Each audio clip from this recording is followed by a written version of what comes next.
हम लोग श्रीमद् भागवतम के प्रथम स्कंद के 15वें अध्याय के 33वें श्लोक को देख रहे हैं। आपने कल सुना था कि युधिष्ठिर महाराज ने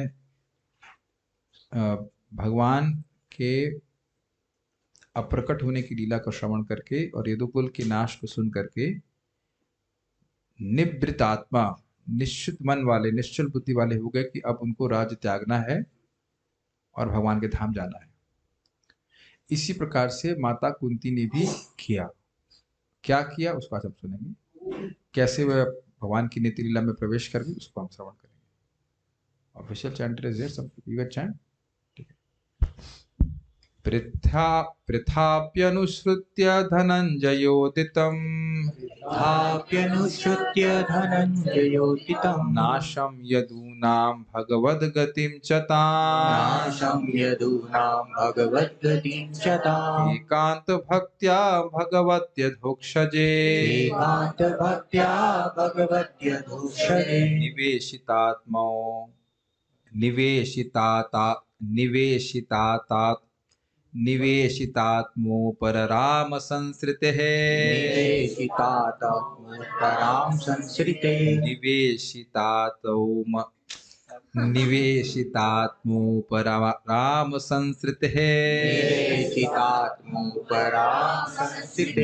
निवेशितात्मोपरराम संसृतेः निवेशितात्मोपरराम संसृतेः पृथाप्यनुसृत्य धनञ्जयोदितम्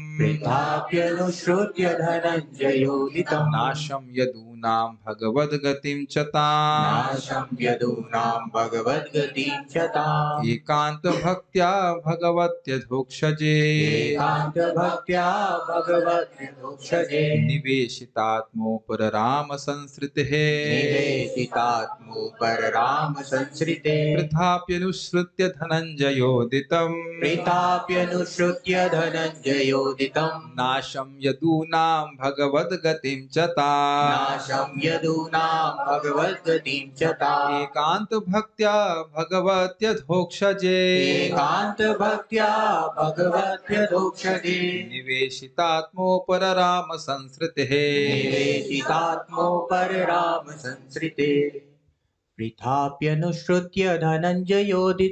पृथाप्यनुसृत्य धनञ्जयोदितम् नाशं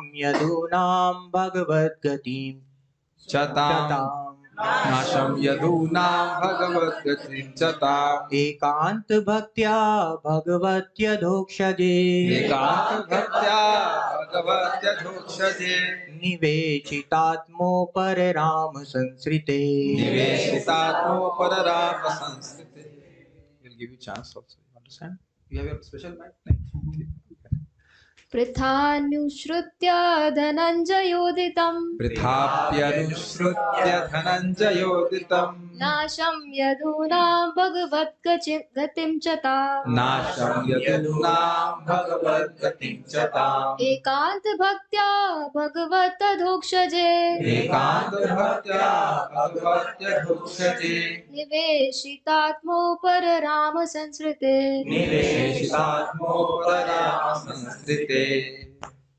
No problem. We should give you chance also. Then you improve. Okay. Arjun द्वारा यदुवंश के नाश तथा भगवान कृष्ण के अंतर्धान होने की बात सुनकर, और प्रॉपर इंग्लिश में लिखे हैं ओवर हियरिंग। तो ओवर हियरिंग का अर्थ है कि अर्जुन कुंती से नहीं बोल रहे थे, अर्जुन युधिष्ठिर महाराज से बोल रहे थे। लेकिन ओवर हियरिंग का मतलब है कि उन लोगों ने भी सुना। ओवर हियरिंग समझ रहे हैं, उनको नहीं बोल रहे हैं, दो लोग बात कर रहे हैं लेकिन दूसरा व्यक्ति सुन रहा है। कुंती ने पूर्ण मनोयोग से दिव्य भगवान की भक्ति में अपने को लगा दिया और इस तरह संसार के आवागमन से मोक्ष प्राप्त किया। ये एक अर्थ है। लेकिन आप देखिएगा कितना गंभीर और कितने अद्भुत अद्भुत अर्थ आचार्यों ने प्रकाशित किए। हम लोग एक श्लोक या समझ ले तो बहुत अच्छा हो जाएगा। पहले मैं सोच रहा था कि 33-34 ले लेंगे, इसको तैयार करने बैठे तो देखा जीव गोस्वामी भी कुछ कह रहे हैं, चक्रवर्ती पाद भी कुछ कह रहे हैं और श्रीधर स्वामी भी कुछ कह रहे हैं, प्रभुपाद जी तो कह ही रहे हैं। तो हम खाली एक ही श्लोक समझ लें तो आज अच्छा रहेगा। धनंजय जो बहुत सारा धन लेकर आए थे राजसूय यज्ञ में युधिष्ठिर महाराज के लिए, उनको धनंजय कहते हैं। अर्जुन द्वारा उदितम, उदित का मतलब होता है प्रकट, तो यहाँ पे धनंजय उदितम का अर्थ है कि अर्जुन द्वारा कथित, उनके मुख से जो प्रकाशित बात थी।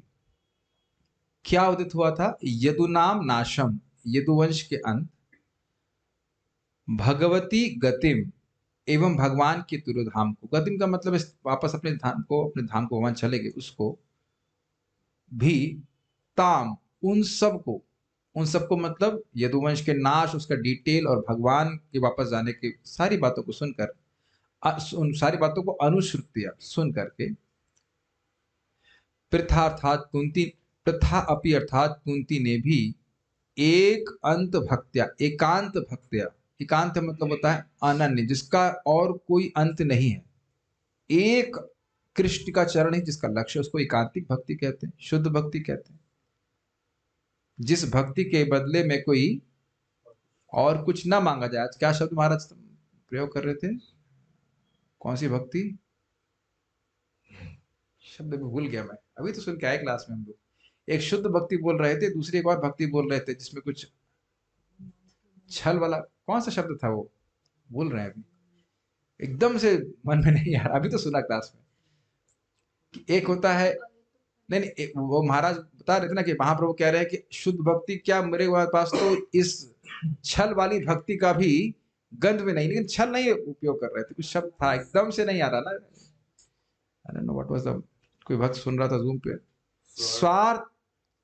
स्वार्थ है तो कि नहीं ये शब्द नहीं था, जो भी है, किसी को अनन्य, अरे भाई अनन्य भक्ति बात नहीं कर रहे। एनी हाउ, अनन्य का अर्थ होता है ना अन्य, अनन्य जिसका और कोई प्रयोजन नहीं है, कृष्ण की भक्ति ही उसका प्रयोजन है। इस प्रकार की भक्ति के द्वारा, भक्तिया मतलब भक्ति के द्वारा, भगवती अधोक्षजे, कैटव प्रेम के बारे में बोले थे, हाँ, चीटिंग प्रेम, कैटव, प्रद्युम्न प्रभु सुन रहे थे, कैटव प्रेम एकदम से आने, तो कैटव मतलब वंचना, झूठ, धोखा देना, तो अकैटव प्रेम मतलब शुद्ध प्रेम, तो वही अकैटव एकांतिक भक्ति, भक्ति कर रहे हैं उसके बदले में केवल भक्ति चाहिए, भक्ति कर रहे हैं तो उसके बदले में समृद्धि नहीं चाहिए। ये बहुत आसान है, एक्चुअली बहुत आसान है। अब अपनी भौतिक समृद्धि के लिए भगवान की पूजा करना बहुत आसान है, लेकिन कुछ नहीं चाहना और केवल कृष्ण का सुख चाहना ये कठिन है जीव के लिए, मतलब बद्ध जीव के लिए, अन्यथा वैसे उसकी स्वरूपगत स्थिति यही है। तो यहाँ बात हो रही एकांत भक्ति, उनकी मति अब कहीं नहीं, केवल कृष्ण में जा रही थी, कृष्ण की भक्ति चाह रही थी, कृष्ण में। इस प्रकार की भक्ति के द्वारा, एकांत भक्तिया, एकांतिक भक्ति के द्वारा, तो पूछेंगे किसमें एकांतिक भक्ति हुई, तो कह रहे हैं भगवती अधोक्षज में। भगवती अर्थात भगवान में, भगवान का अर्थ है भगवान श्री कृष्ण में, और अधोक्षज जो कह रहे हैं, अधोक्षज का मतलब होता है अधः अक्षज यस्मात्, जिनसे अक्षज, आंख, अक्ष मतलब होता है आंख, और ज मतलब प्रकट, तो आंखों से जो ज्ञान प्रकट होता है या उत्पन्न होता है, वो ज्ञान जिनसे अधः, जिनसे नीचे रह जाता है, अर्थात जो भगवान प्राकृत नहीं है, अप्राकृत है। ये अर्थ आप लोग सब समझते हैं, नहीं समझते हैं? इंद्रिय जनित ज्ञान से जो परे हैं उनको अधोक्षज कहते हैं। तो अर्थात बड़ा स्पष्ट है कि उन्होंने अपनी मति किसी भौतिक वस्तु में नहीं लगाई, दिव्य भगवान में लगाई। आप एक और अर्थ सुनेंगे जो कि यहां तो नहीं रख लिया जाएगा, लेकिन है तो बड़ा अच्छा। अधः अक्ष ज, अक्ष का मतलब होता है पहिए का रिम, एक्सेल। जो व्यक्ति पहिए के एक्सेल की ज नीचे पैदा हुआ, उसको भी अधः अक्ष कहते हैं। जब सकटासुर थे, तो सकटासुर के नीचे भगवान कृष्ण को रख दिया गया था, पहले आ चुका है। तो अब अगर वो अर्थ लें हम अधोक्षज का, तो अब बड़ा अच्छा अर्थ है कि कृष्ण में ही लगा, कि कृष्ण के संग ही ऐसा अधोक्षज का ये अर्थ केवल कृष्ण पे घटित होगा। वैसे स्वाभाविक सी बात है, कुंती महारानी तो कृष्ण से ही आ सकता है। तो ये जीव गोस्वामी ने कहाँ पढ़ रहा था, भक्ति संदर्भ में नहीं, टीका में कहीं देख रहा था, भागवत की टीका में दशम स्कंद में सब बताया गया। तो अधक्ष जहाँ, तो ये भी अधोक्षज का अर्थ होगा कृष्ण ही। तो यहाँ वैसे सीधा अर्थ लेंगे, अधोक्षज का अर्थ है जो प्रकृति के गुणों से परे हैं, उनमें, उन श्री कृष्ण में। निवेशितात्मा, निवेश करने का अर्थ क्या समझते हैं आप? इन्वेस्ट, बहुत सुंदर आपने अर्थ। इन्वेस्ट किया, तो निवेशित आत्मा मतलब अपने मनोयोग से पूर्ण रूप से अपने को लगाकर, मतलब मन अब कहीं और नहीं जा रहा है, केवल भगवान के चिंतन में जा रहा है। इस प्रकार से संस्कृते संसार के आवागमन से मोक्ष प्राप्त किया। ऊपर रामा, ये एक बाह्य अर्थ है। सम्यक स्थिरते, जो इसमें बार बार आना पड़े, स्थिरते मतलब संसरण, बार बार आना पड़े, बार बार हुए, उसको संस्कृति कहते हैं। तो उस संस्कृति से उन्होंने मुक्ति प्राप्त कर ली। कुंती महारानी ने उससे मुक्ति प्राप्त कर ली, भगवान में अपने मन को लगा के। तो अर्थ बहुत सीधा समझ में आ रहा है, लेकिन ये ध्यान रखना होगा कि इस कुंती महारानी भगवान की विजया शक्ति, कौन सी विजया शक्ति है। तो इसको केवल इसी अर्थ में ले लेना कि वह मोक्ष प्राप्त कर गई, यह कोई समीचीन बात नहीं। तो ये बात अभी हम यहाँ रोक दे रहे हैं, फिर जब टीका पढ़ेंगे तो समझाएंगे। कारण क्या है समझ में आ रहा है। अन्य कोई जीव जो बद्ध है, वह अगर उस पर ये बात घटित हो कि उसने मन को भगवान में लगाया और वह मुक्त हो गया, तो कोई दिक्कत नहीं है। लेकिन भगवान के पार्षदों पे ऐसा नहीं लगा सकते। वह मोक्ष की अभिलाषा क्यों करने वाले हैं? उनके अंदर मोक्ष की इच्छा है ही नहीं। पहले बोल चुकी, विपदा संतुता शाश्वत तत्र तत्र जगत गुरु। मोक्ष की इच्छा मतलब जगत से दुखों से मुक्त होने की इच्छा। तो वो तो पहले ही प्रकट कर चुकी है कि हमें जगत के दुखों से कोई मतलब नहीं है। विपदाएं आती रहे क्योंकि आपका दर्शन होता है। हाँ, वो जगत की है ही नहीं। तो पहले जरा संस्कृत देख लीजिए। प्रथा अपि अनुसृत्या, कुंती भी, अपि दिख रहा है इसमें, कुंती देवी भी सुन करके, किससे सुन करके? धनंजय, क्या सुन करके? धनंजय उदितम, जो अर्जुन ने कहा। क्या कहा?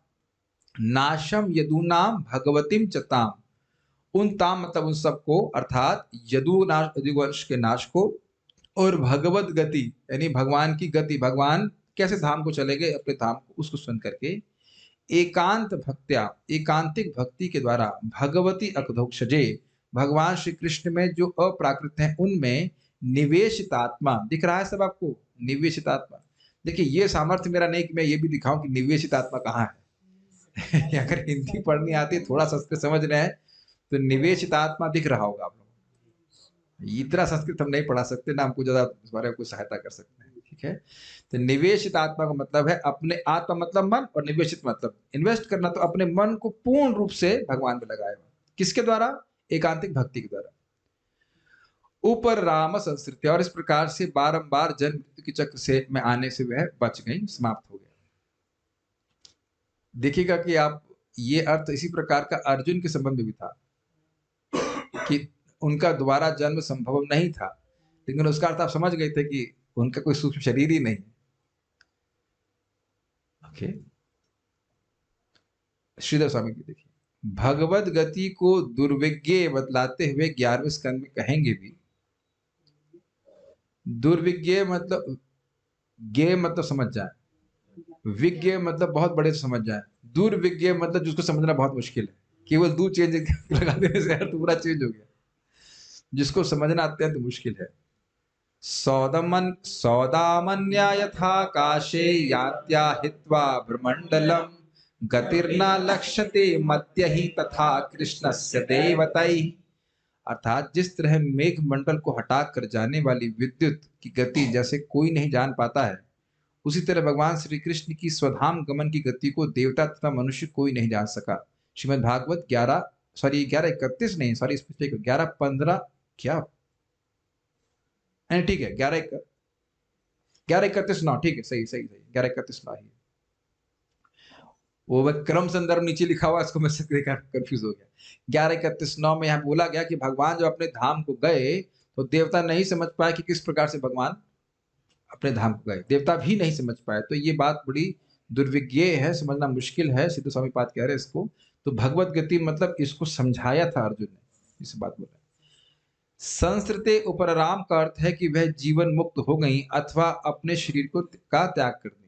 जीवन मुक्त का अर्थ होता है कि जीते जी मुक्त हो गई, एक ये भी अर्थ होता है। दूसरा अर्थ ले रहे हैं कि शरीर त्याग दे, भगवान के पास चले। क्रम संदर्भ जीव गोस्वामी जी के द्वारा लिखा गया है, वो क्या अर्थ ले रहे हैं तो देखिए। नाशम अर्थात लोक दृष्टि से यदुकुल, थोड़े स्पेलिंग मिस्टेक के अंत को सुनकर वस्तुतः उनका अदर्शन ही हुआ था। आपने सुना ना शब्द यहाँ पे था, नाशम यदु, यदु नाम, यदुओं के नाश को सुनकर, तो नाश का अर्थ नाश नहीं लेना होगा। लोक दृष्टि से नाश था, लेकिन वास्तविक रूप से केवल उनका अप्राकट्य था, उनका अदर्शन था। ये अर्थ ले रहे हैं, नाशम पे वो कमेंट कर रहे हैं। ये समझ में आ गया? तो हाँ बोलो ना बोलो, कुछ तो बोलो भाई। नाशम शब्द आपने सुना ना, जिसमें नाशम का अर्थ है कि यदुकुल का नाश हो गया, लेकिन ये बाह्य अर्थ है। जैसे देखिए, आपको याद हो कि भीष्म पितामह भी इसी रीति से बोल रहे थे, सर्वम कालम कृतम मन्ने। आपका जो भी अप्रिय हुआ है वह काल के प्रभाव से हुआ, लेकिन देखिए भगवान के प्रिय पार्षद काल के प्रभाव में नहीं रहते, तो केवल लोक रीति से सब बोला जा रहा है। याद, ये सब बात आपको याद होगी अगर आपने सुना है। लोक रीति ये वास्तविक बात नहीं है। लोग जैसे सामान्य लोग बोलते हैं तो कहेंगे हाँ भाई क्या हुआ, यदुकुल का नाश हो गया, तो उस अर्थ में नाश रखा गया भले ही श्लोक में, लेकिन अर्थ है कि नाश का अर्थ है केवल कि वह अप्रकट हो गए, वह दुनिया के सामने दिखाई नहीं पड़ रहे थे। लोग तो आप सुन ही चुके हैं उनकी संस्थान का अर्थ क्या होता है। संस्थान का होता है मृत्यु, लेकिन हमने संस्था का अर्थ क्या सुना था, सम्यक स्थिति। कहाँ पे? भगवान की अप्रकट या प्रकट लीलाओं में। यदुकुल की स्थिति, सम्यक स्थिति यह थी कि भगवान की नित्य लीला में प्रवेश कर जाएं। तो संस्था का अर्थ मृत्यु नहीं है, नाश नहीं, अंत नहीं है, अपितु संस्था का अर्थ है भगवान की लीला में प्रवेश। कब सुना था ये बात? कल ही सुना था ना।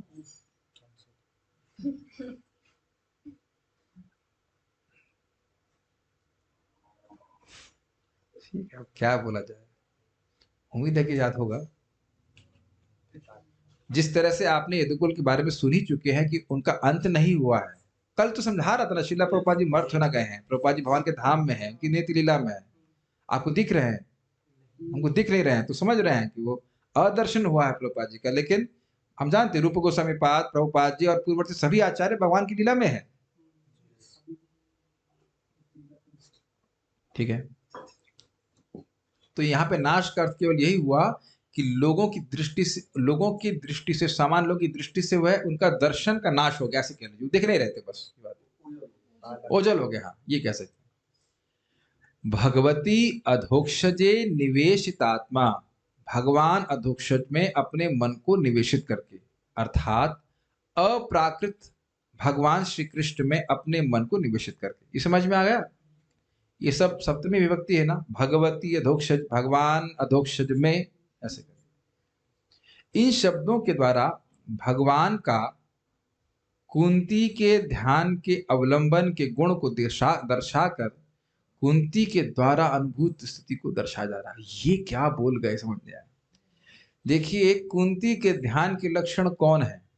ध्यान के अवलंबन, अवलंबन का मतलब सहारा, ऑब्जेक्ट, अधोक्षज है भगवान श्री कृष्ण। तो ये दिव्य ध्यान का अवलंबन है कि नहीं?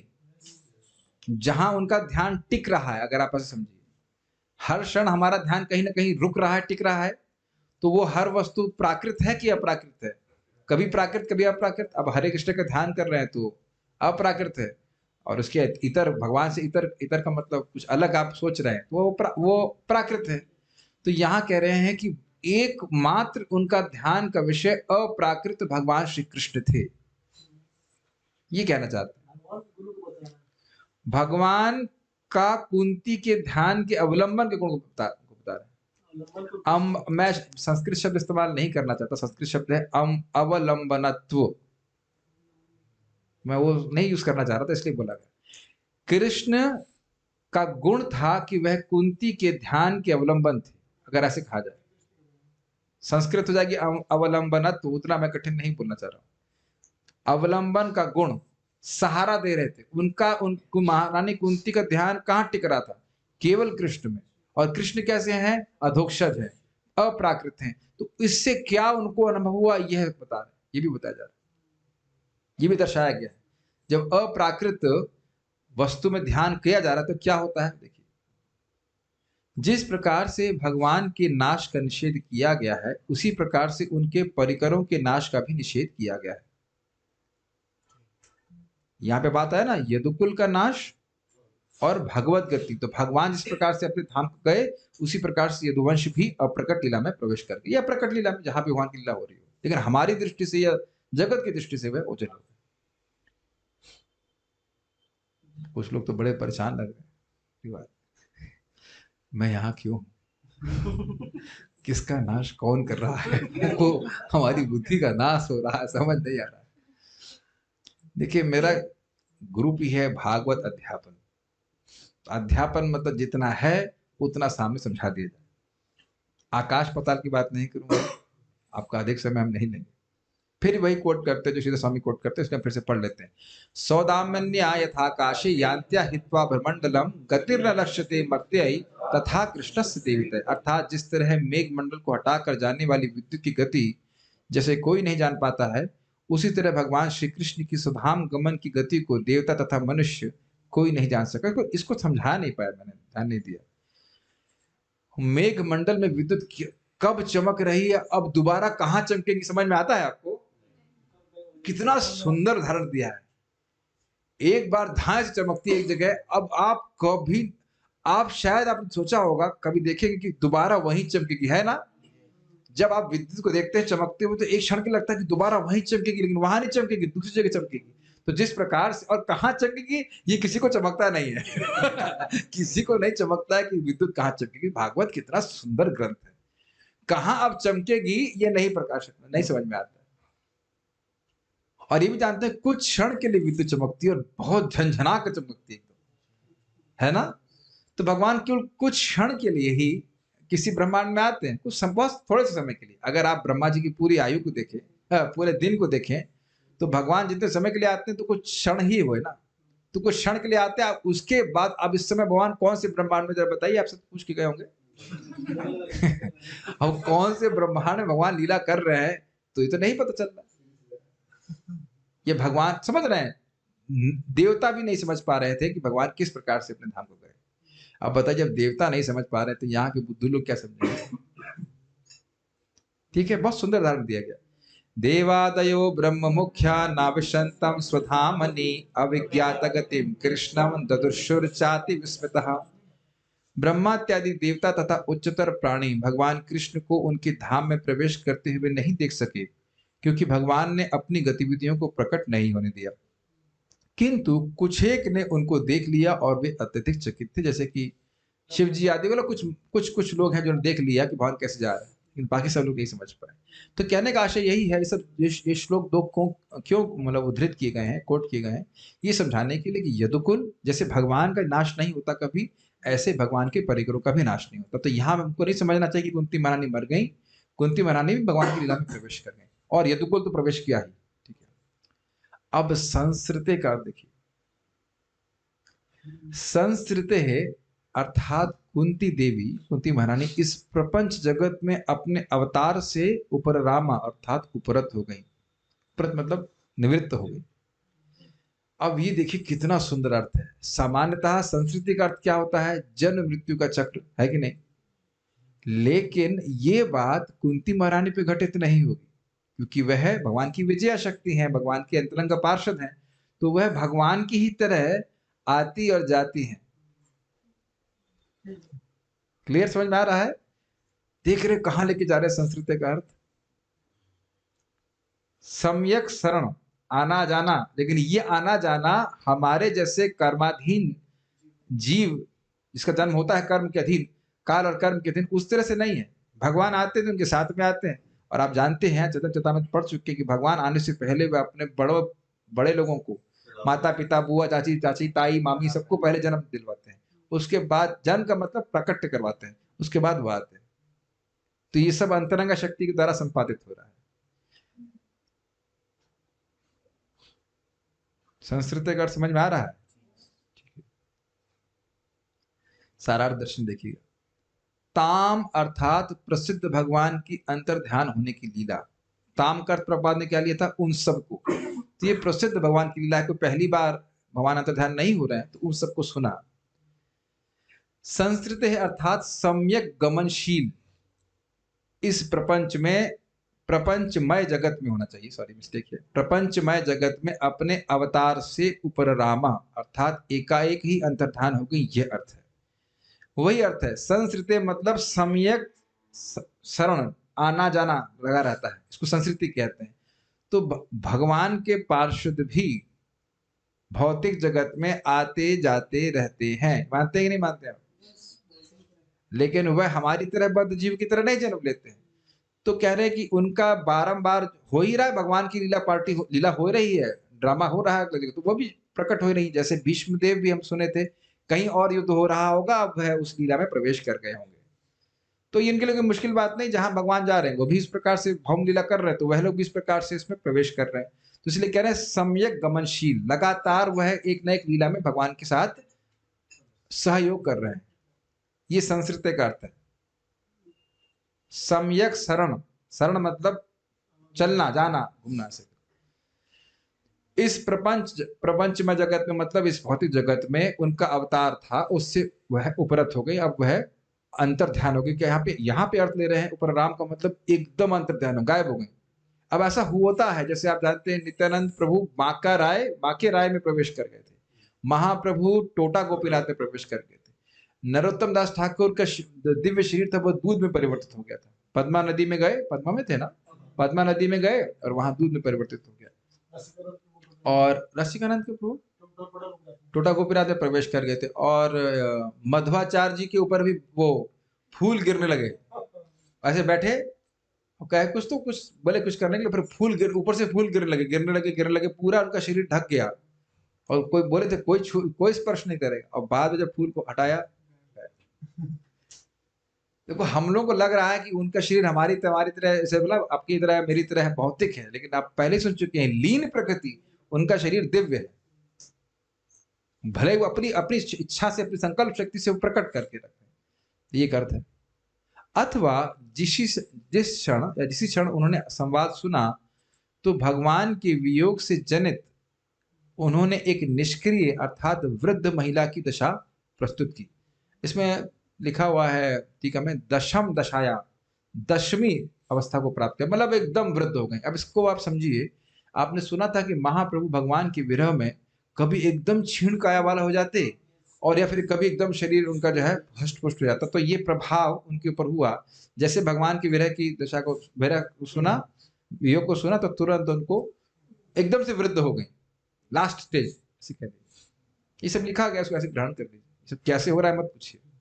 तात्पर्य, सूर्य के अस्त होने का यह अर्थ नहीं होता कि सूर्य का अंत हो गया है, तो कल पढ़ चुके हैं। इसका अर्थ यह है कि सूर्य हमारी दृष्टि से ओझल हो गया है। ये श्रीधर स्वामी जीव गोस्वामी यही बात बोल रहे थे, नाशम का मतलब लोक रीति से, लेकिन केवल उनका आदर्शन हुआ था।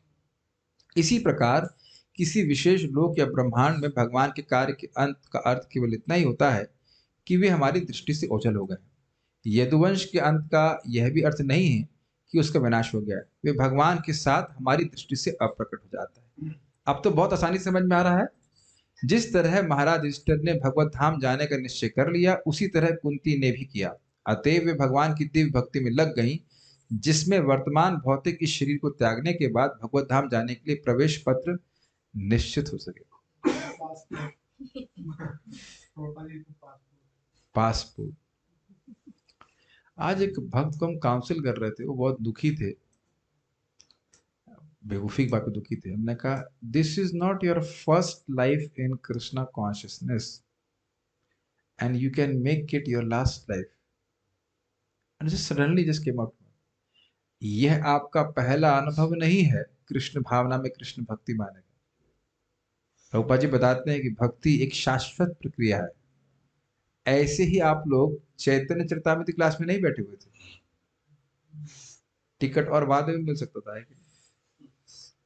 राजकोट से, और आप लोगों का भी नेट फेल हो सकता था या कुछ भी हो सकता था कि कोई व्यक्ति समय माया में पड़ा होता और पिक्चर देखने जा रहा होता, है कि नहीं? क्या इस समय लोग पिक्चर नहीं देख रहे हैं? सब लोग ने बंद कर दिया है भाई, भागवत हो रही है तो कैसे सिनेमा हॉल बंद कर दीजिए। आपको छोटा सा मैं उदाहरण बताऊं, हम जिनसे अपना कंप्यूटर वगैरह रिप्ले कराते हैं, उनका एक घर ऑफिस नेहरू प्लेस में है, एक घर एकदम बड़े मंदिर, दिल्ली मंदिर के सामने है, मतलब बिल्कुल पास। फिर भी वह 1.5 घंटा ट्रैवल करके घर जाते हैं, केवल खाना खाने के लिए, सोने के लिए। He can not press that button. Delhi में रहते हुए बड़े मंदिर के एकदम सामने है, मतलब बिल्कुल आप जानते हैं ना, नेहरू प्लेस में भी अगर आपका क्या कहते हैं वो हो, ऑफिस हो या घर हो, तो वहां से मंगल आरती आ सकती है। अगर आप दिल्ली गए होंगे तो बिल्कुल मान के चलिए, बिल्कुल पार्क क्रॉस करके बस है नेहरू प्लेस। 1 किलोमीटर कहाँ भैया, कुछ भी नहीं, 1 किलोमीटर मुश्किल से 200-300 मीटर होगा। यहाँ से जितना हमारा मंदिर दूर है उतना ही, बस उतना ही समय लगता है, उससे भी कम। तो ये जो हम भगवान का चुनाव कर पा रहे हैं, ये कोई हमारा पहला कार्य नहीं है, पहली पहली पहली बार नहीं कर रहे हैं। अब ये डिपेंड करता है कि क्या हम इसको आखिरी बनाना चाहते हैं या नहीं, और वो इस पर निर्भर करता है कि हम प्रतिदिन कौन सा बटन दबाते हैं। बहुत से लोग तो विश्वास नहीं हो गई बात। लेकिन यहाँ बताइए ना, भगवान के पास जाने के लिए कुंती महारानी ने कौन सी तपस्या करी, केवल यही तो कर रही कि अपने मन को भगवान में लगा रही है। तो ये विचार बड़ा सुंदर है, हमारा पासपोर्ट निश्चित हो सके भगवान के धाम जाने के लिए। somehow devotees are not convinced भगवान का धाम है। आप में से कितने लोगों को विश्वास है कि भगवान का धाम है पक्का? सब लोग मान रहे हैं। प्रभु जी चाहते हैं कि अकेले नहीं जाए। नाम नहीं देते, कौन सी प्रभु जी बात, कल्याण करे। अच्छी बात है, अगर ये विश्वास है कि भगवान के धाम जाना है और ये भागवत से श्रवण से बिल्कुल आ जाता है, तो बस कुछ नया नहीं करना है। We don't have to change anything. वही मंगल आरती के दर्शन, वही जप करना, भक्ति करना। This can be our last life, it's just a matter of accepting it. पापा जी बोलते हैं एक क्षण में तुम भगवान के पास जा सकते हो। क्या नाम था उनका राजा का? खटवांग महाराज। अब विचार हमने स्वयं व्यक्तिगत रूप से करना है कि कौन सा धागा हमको बांधा हुआ है जगत में, जिसको हम काटते हैं, और नए दागों का निर्माण हम ना करें। मैं किसी पे कटाक्ष नहीं कर रहा हूं, हर व्यक्ति को स्वयं विमर्शन करना है कि किस धागे को मैं खुद ही बांध करके रखा हूं, और कौन से कितने धागे कट गए हैं, और कहीं मैं नए धागे तो नहीं बांध रहा।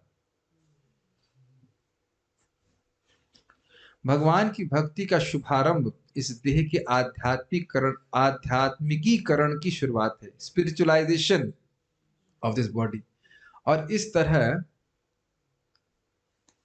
भगवान के अनन्य भक्त का इस देह से सारा भौतिक संपर्क छूट जाता है। थोड़ा समझने का प्रयास कीजिए। हीटर सब जानते हैं कि नहीं? हीटर आप ऑन करते हो तो ठंडा पड़ा रहता है एकदम, वो एकदम रूम टेम्परेचर पे होता है, ऐसा कहा जाए है कि नहीं? लेकिन आप जैसे बिजली के संपर्क में रखते हो तो तुरंत हीट नहीं होता है, वो बस संपर्क में रहेगा और एकदम अग्नि के समान हो जाता है।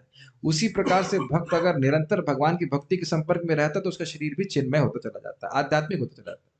ठीक है। भगवत धाम कोई कपोल कल्पना नहीं है। कपोल कल्पना मतलब, कपोल मतलब मुख, ये गाल, और उससे कुछ बोल दिया। अरे ये तो सब, ये धर्म तो ये सब कायरों का अफीम है। कायरों का अफीम, ये लोग मतलब भगोड़े हैं, दायित्व नहीं लेना चाहते, जगत से भागना चाहते, ऐसा करके बोलते हैं। तुमसे पूछो जगत में ऐसा रखा है क्या यह पे दोबारा आया होता है? ऐसा कौन सा रखा? जन्म मृत्यु जरा व्याधि पसीने और दुर्गंध युक्त शरीर, मलमूत्र का भरा हुआ, उसमें कौन दोबारा आना चाहेगा बताइए? आश्चर्य की बात है कि आप भागना क्यों नहीं चाहते। उनसे पूछो कि आप भागना क्यों नहीं चाहते।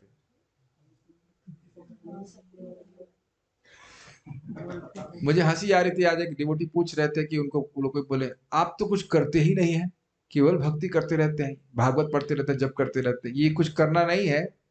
तो अगर बोलो मुझसे कुछ करना नहीं है तो क्यों ना आप एक दिन करके दिखाइए।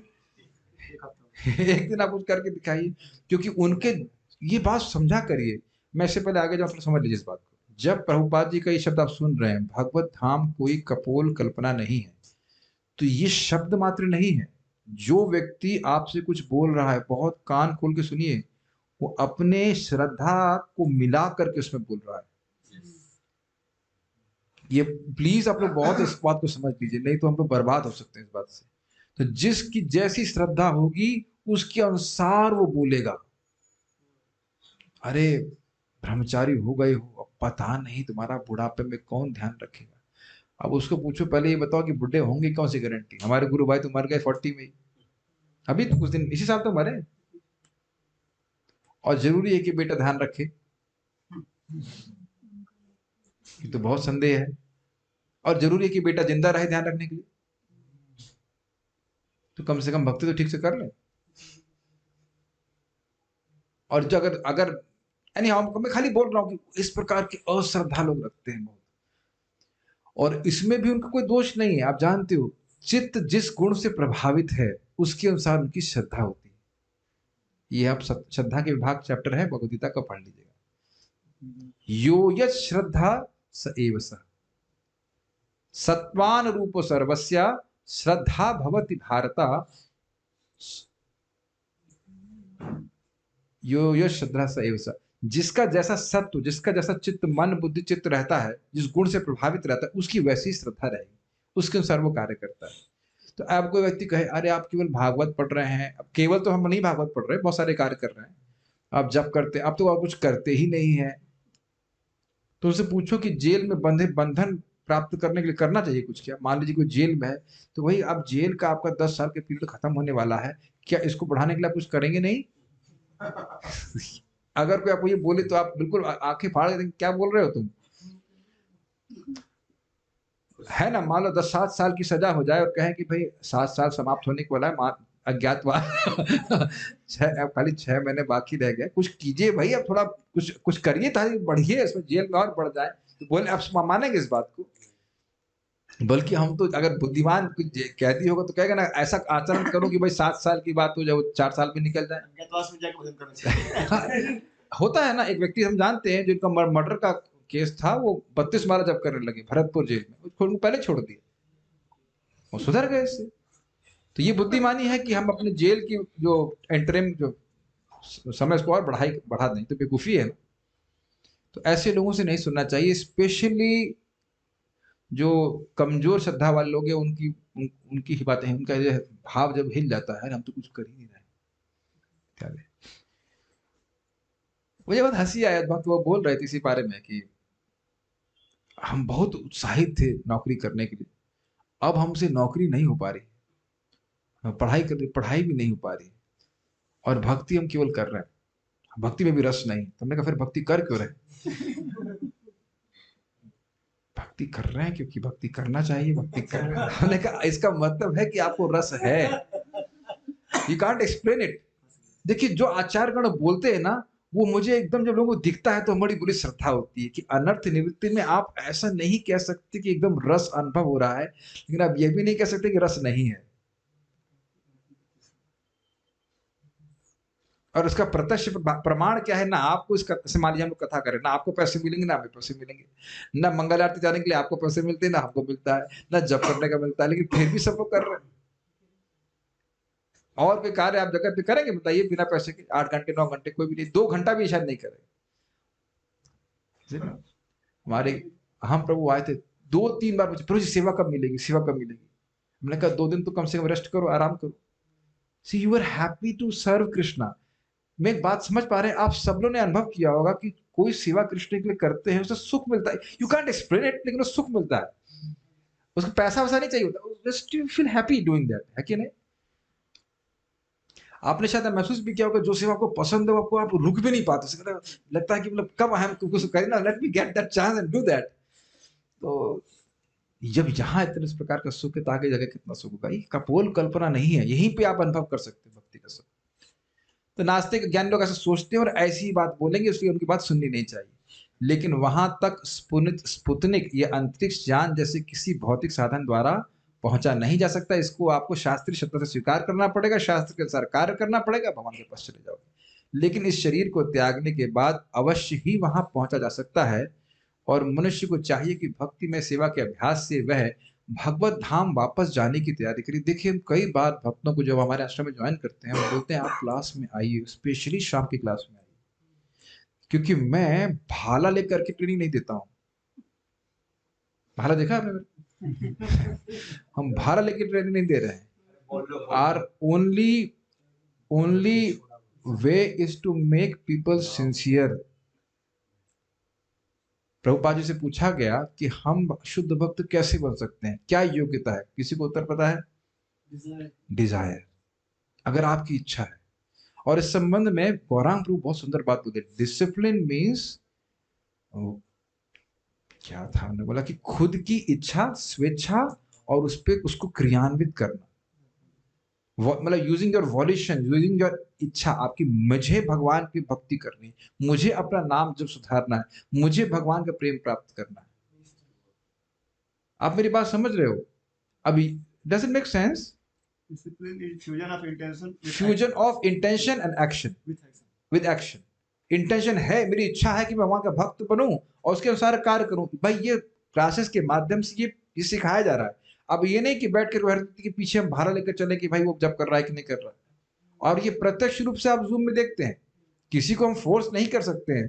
वही किसी को फोन करके उठा देंगे ऐसा हो सकता है, लेकिन आप घर जा करके उसके सुनो ना, बैंक तो नहीं कर सकते, उठो उठो ऐसा तो नहीं कर सकते।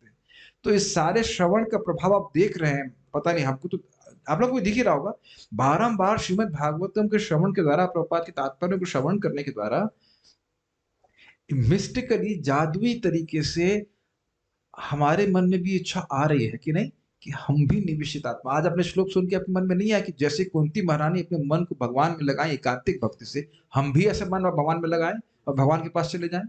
ये जादू है, और ये जादू तभी होगा जब नियमित रूप से श्रीमद् भागवत का श्रवण करेंगे, प्रभुपाद जी तात्पर्य को पढ़ेंगे। मैं फिर इस बात को बोल के ऊपर राम होगा कि distributing my books will keep my devotees happy, but by reading them will keep them. पुस्तक वितरण कर रहे हैं तो आपको खुशी होगी, लेकिन पढ़ेंगे तो आप हमेशा भक्ति में बने रहेंगे। और हमने देखा कि इस प्रकार से जो लोग नियमित रूप से प्रभुपाद के ग्रंथों को पढ़ते हैं, वो भक्ति में बड़े स्थिर उनको अनुभव होता है। इसके लिए हम निवेदन करते हैं कि रोज आए, हम लोग पढ़ें, पढ़ ही रहे हैं, इसको थोड़ा समझने का प्रयास करें। तो यह भगवत धाम जाने के लिए प्रवेश पत्र का कार्य करती है। क्या करती है कार्य?